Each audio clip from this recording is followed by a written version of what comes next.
May gagawin tayo, isang Bluetooth speaker X-Bass. So yan, ayan ang kanyang model. So ang ano nito, issue o ang problema, ayan, kapag ka pinower mo siya, ganyan lang, high blue. So ayan, hindi mamamatay, pero yung kanyang ilaw dito hindi namamatay. So doon, ganyan lang siya. Ayan, Bluetooth tapos high, Bluetooth high. Puro ganyan lang. Hindi siya makukunik sa ano. Kasi ganyan lang siya eh. Parang patay-sindi ang dating. So, nagcha-charge naman daw, sabi nung may-ari. Yung, ganun lang ang nagiging problema niya. Pero, alamin natin, buksan natin kung tignan natin kung ano yung kanyang problema, bakit ganun siya. Ayan oh. High, blue. High, blue. So, ulit-ulit lang yan, ganyan. So, bubuksan muna natin, tignan natin kung anong problema. Ayan guys, sa update tayo sa ginagawa nating Bluetooth. So, ito, ating troubleshoot ko sa. Nag-troubleshoot ako. So, ang nakita kong problema niya ito kasi wala naman ako makakitang ibang piyesang pwedeng galawin maliban dito sa IC na to. Ayan. Yan yung audio IC. Dito yan nakakabit. Ayan. Tinanggal ko kasi itong isa wala yan eh. Wala talaga yan. Itong isa meron. Ito siya. So sinubukan ko siyang tinanggal. So inalis ko. Ininit ko lang yan dito. Naglagay ako ng tingga doon sa tapat niya. Kasi merong ano to eh. Merong hinang yan sa gitna eh, ng IC. Hininang ko yun. Yun. Nagdagdag ako ng hinang. Hininang ko, saka ko ininit ng husto. Ayun, natanggal. So ngayon, ito siya. Try natin. Ayun o. Bluetooth kanya. Wala na yung nagbi-blink na high. Bluetooth tapos high. Bluetooth high. Wala na. So normal na yan. Ayun o. Bluetooth. Diba? Nagbi-blink na yung Bluetooth. Ang problema nito, wala itong magiging sounds kapag kanilagyan natin ito ng... Kasi dapat ganyan siya eh. Bluetooth nagbi-blink na ganyan. So, dahil nagpo-protect yung IC, so yun, tinanggal natin. Nag-normal siya, yan. So, yun, okay na siya. Kasi yung ilaw, napapansin ko, yung ilaw hindi namamatay. Ito lang ang namamatay, nagiging nag-high, Bluetooth, ganon. So, hindi naman siya namamatay yung ilaw. So, tinry ko lang naman natanggalin yung IC. So, natanggal. Ayan o. So, ngayon nag-normal. So, ibig sabihin, sira yung IC niya, yung audio IC. Ang problema natin ngayon, wala tayong pamalit na audio IC nito. So, tatry natin kung humanap, kung may makita tayo at testingin natin. So, hahanap muna tayo ng audio IC niya. Meron siya kasing pinapagawa sa akin na Bluetooth din na ganito, kaso maliit. So ang problema nun, yung charging pin. Kaya lang maliit lang siya, maliit lang. So try natin na ano, pero kausapin ko muna siguro yung may-ari. Try kong sabihin sa kanya na kung gusto niyang ito ang pabubuo, kakahuyin yung isa, ililipat dito. Kung kamukha niya yung audio IC, ilipat na lang dito. So, pagka pwede, pumayag, ililipat natin. So, yun guys, tutuloy na natin tong ginagawa nating Bluetooth. So, nakausap ko na yung may-ari at ito. Try natin siyang i-repair. Ito kasi yung isang Bluetooth niya. Titignan natin to kung kamukha niya yung IC nito, yung IC nito. So, tatanggalin daw natin tong IC dito. Kung kamukha, siyang ililipat dito. Ngayon, pag hindi siya kamukha, yung kasi ang sira nitong maliit, yung charging pin. Ito, ayaw mag-charge, sira, kinalawang. So, pag di daw ubra, yung charging nito, charging pin niya, siya namang ililipat na lang dito at ito na lang bubuin. So, pero gusto nilang mabuo ito, sana malaki. So, tatry natin na buuin yan. Tignan natin kung kamukha niya yung IC.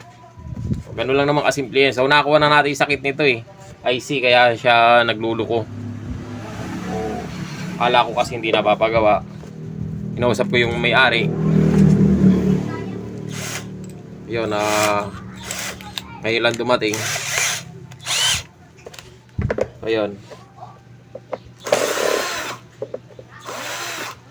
Tanggalin muna natin yung ano nito. Parehas na natin buksan. Dalawa. Kasi kung hindi naman bubuksan ko rin naman lahat yan. Parehas.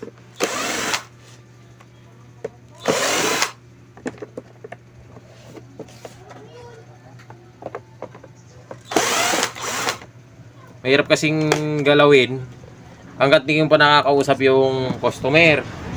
Baka mamayang ka, binaklas mo ng binaklas. Ginawa mo ng ginawa tapos di naman na pala papayag yung customer. Meron kasing mga ganun na customer. Patitingin lang tapos hindi naman pagagawa.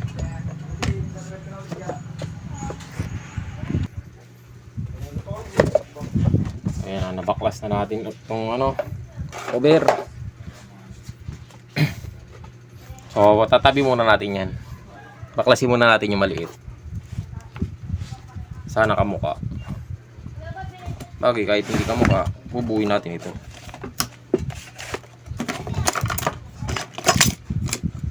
Hirap talagang maging technician. Naranasan ko na kasi yung ganun. Hanggang ngayon, nararanasan ko pa rin. Magdadala ng appliances kasi dito tapos iiwan. Siyempre tayo gumagawa, gagawin natin. Kapag nalaman nila yung gastos, gaya nito, kalit-lit lang nito. Magkano mo lang bibili ito? Daming baterya. 3 battery. Ayos ha. Yung minodified na pala 3. Nako, hirap na to. Puro maliliit. Hindi naman mo minodified na. Nagsama-sama nila yung 3. Ayos ha. Sana. Kaya ito maliit na ganito. Magkano mo lang bibili sa online to? 200. Pinakamataas na yung 200. Tapos sisingilin mo sila syempre 200. Di bumili ka na lang ng bago kaysa paggawa, di ba?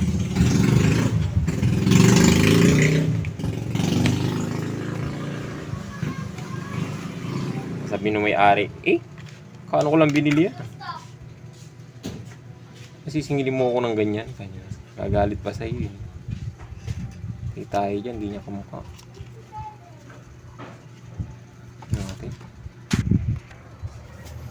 Tignan natin kung kamukha nga niya to. Parang hindi. Parang hindi na parang oo. Tignan natin.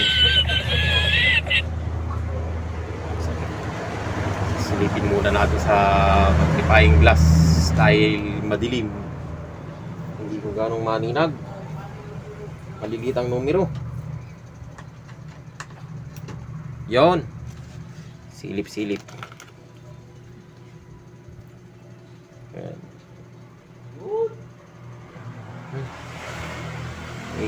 Ito ba yung icing ito? Parang hindi. Speaker.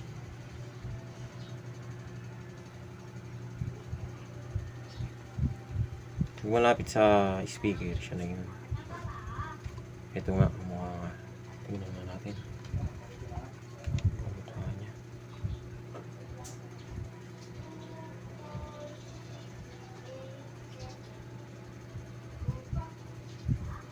Kung malayo.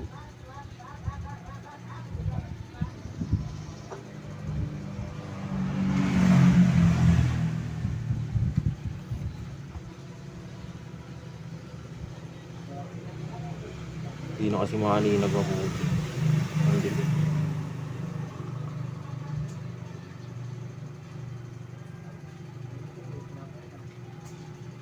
C250 yan. Hindi niya kamukha. CS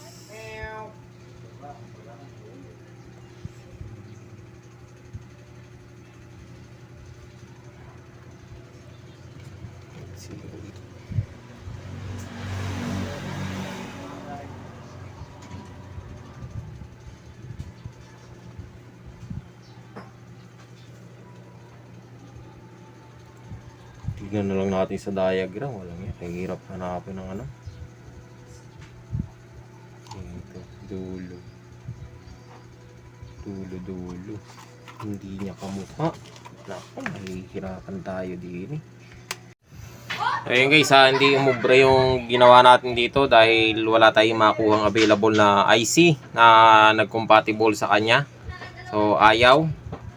So nakakalungkot man, di natin mabubuo ito. Tapos ito, tinestingan ko siya na kinabit muna yung battery kung gagana. Kumandar. Ang problema, hindi siya nagko-connect sa Bluetooth. So ayaw talaga niya mag-connect sa Bluetooth. Ayan. Tapos, ganyan ang tunog niya. Basag. O, ayun o. Meron siyang parang, ayun o. Gumaganon. Hindi siya diretso ang, hindi normal ang ano niya. Hindi normal ang sounds. Basag din. So, sasabihin natin sa may-ari na hindi rin uubra kahit na ilipat natin yung charging pin dito. Marami din problema. So, pwedeng sira din yung kanyang charging, tawag ito, yung sounds IC, saka yung sa may system. Kasi yung crystal, nagpalit tayo, ganun din. Nirehit ko, ganun din. So, dito ang may tama niya, itong mismong system. Kaya hindi siya nagko-connect sa Bluetooth. So, ito,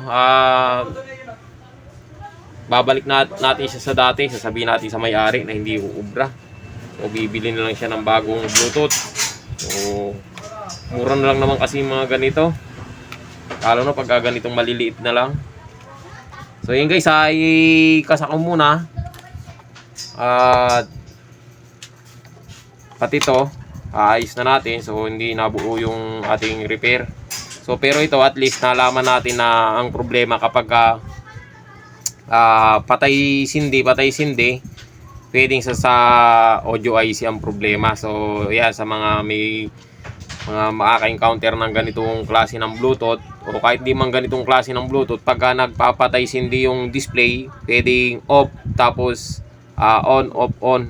Okay naman yung switch. So pwedeng sa audio IC yun. So yun guys, ikakasa ko na lang to. So siguro hindi ko na ipakita sa inyo yung pagbalik. So hanggang dito na lang yung video natin. Hindi natin na tino. So hindi naman kasi lahat ng repair natin ay nabubuo, lalo na kapag ganito. So ito kayang-kaya naman itong buuin, kaya lang so medyo may kalakihan ng gastos kasi pwede natin itong i-convert ng module board na yung module na lang siya, amplifier. So pwede ito, kaya lang baka hindi na pumayag yung may-ari kasi syempre magkano lang naman itong ganitong Bluetooth. Tapos sisingilin mo siya ng ganung presyo, di bumili na lang siya ng bagong mas mahina pa, di ba? So maging practical na lang. So ayun guys, hanggang dito na lang yung repair natin o video natin. So maraming salamat sa panonood.